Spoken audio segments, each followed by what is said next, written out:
All right.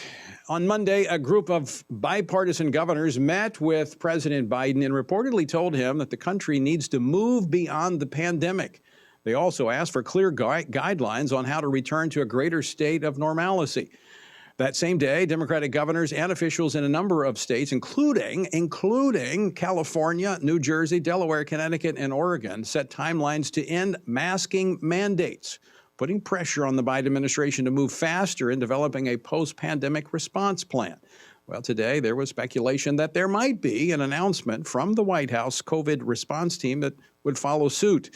But as you heard earlier, the CDC director, Rochelle Walensky, said her agency is working on an updated guidance, but said we're not there yet.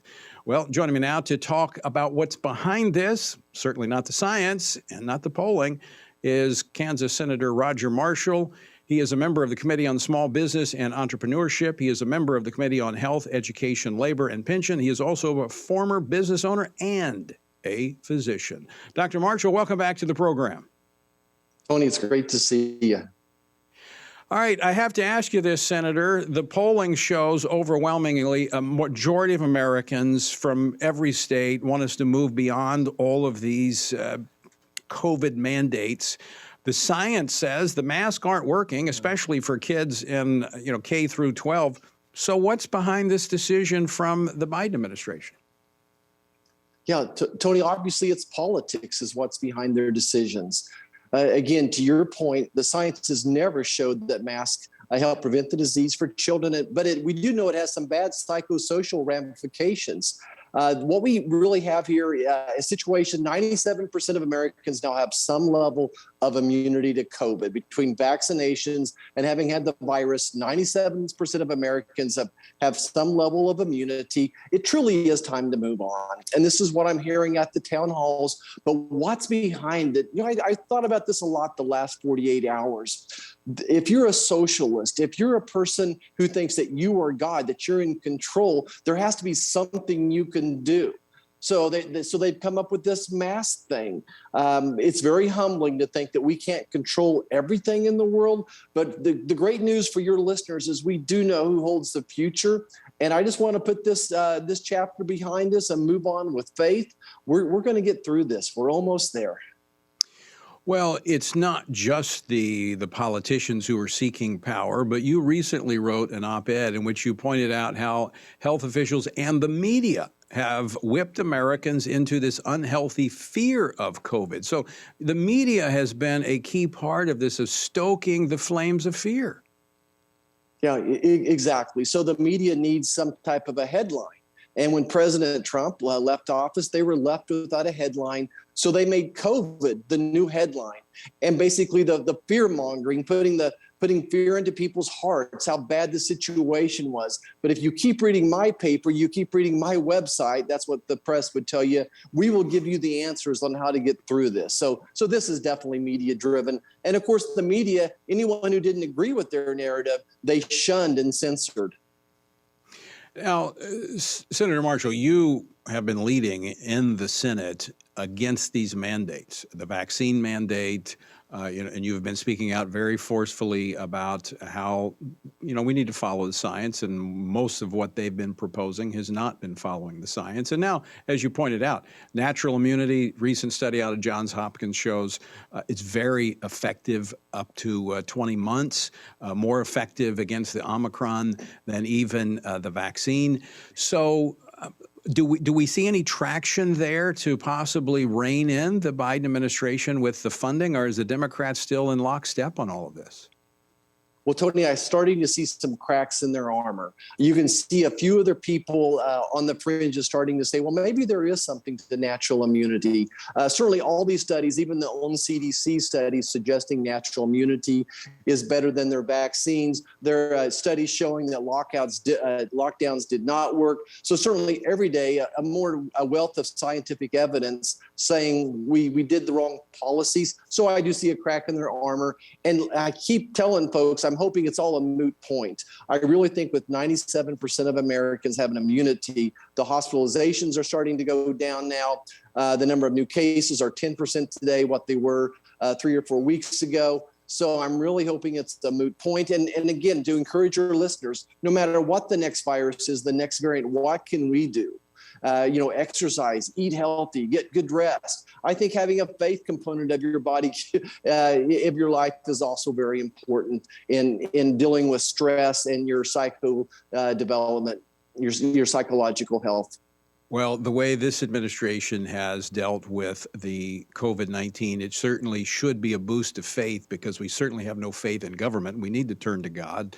And I think that's exactly what we're seeing here, is government has placed itself in a position of God, but we see how incapable they really are of dealing with some of the most insignificant things. I mean, not insignificant, but manageable, I should say.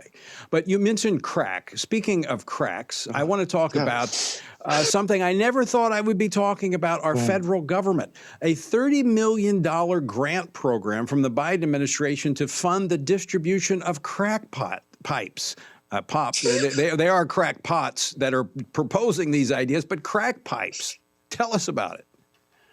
Yeah, Tony. Crack pipes for crackheads. Did you ever think, when you sat in your senior year high school of government class, that one day America would be such a socialistic government that we're going to be giving out crack pipes to folks to help smoke their crack? It truly, across America, as we learn of this, heads are exploding. But this is just one more example of how far left the Biden administration has went. Rather than dealing with the real problem is last year, 5 tons of fentanyl crossed our borders. If you think of 5 of those big semi-load trucks of fentanyl crossed our border. It's made in China. This is funding going to the cartel and then to China.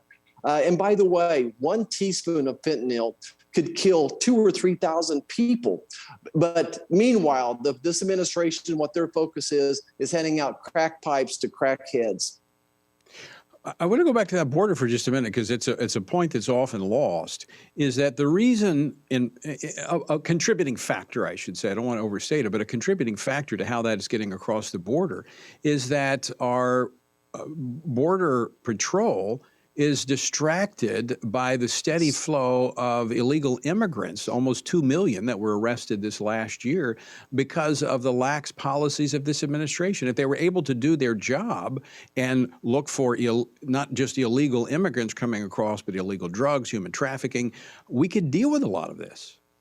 Yeah, you're right, Tony. I've been to the border 3 times in the past 5 years, and what you're describing is exactly what happens. The cartel will take a boatload of people, cross the river, and yell out to the border patrol, "Come get us! Here we are! We're starving! We're dying! We're dehydrated! So we got a pregnant lady here." Meanwhile, a half mile down the river, the cartel is unloading the drugs. And often, then they're using young children as human shields, or using those children as pack mules. And then, if there's any problem, if they're confronted by Border Patrol, then of course they turn the children loose and run the other way. So this is very choreographed. They know what they're doing. I think China is very invested in this as well, very much coordinating these drugs coming across our borders with the cartel. Senator, we just have about a minute and a half left, and I want to ask you this question, because you and I know each other. We talk frequently, and you're here in Washington, D.C. because of your faith. The Lord's called you here to serve. You had a very successful medical practice. Tell our listeners what gives you hope each morning as you get up and face some of these difficult issues.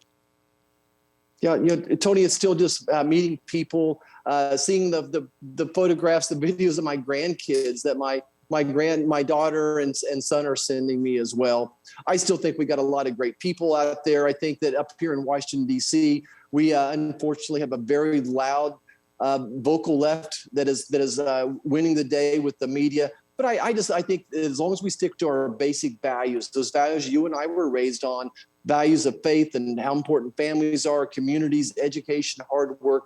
I believe if we stay true to our values, this nation's going to be just fine. Don't let the national media fool you. These problems we can solve by looking in the mirror, coming back to our own communities. And lastly, I would just encourage your listeners, those young, godly men and women. I hope that you're running for the school board. I hope you're running for county commission. I hope that young, godly men and women are thinking about education as a career, to be our teachers, our principals, those superintendents as well. I believe in us. Good word. Senator Roger Marshall, always great to talk with you. Thanks so much for joining us today. Thanks.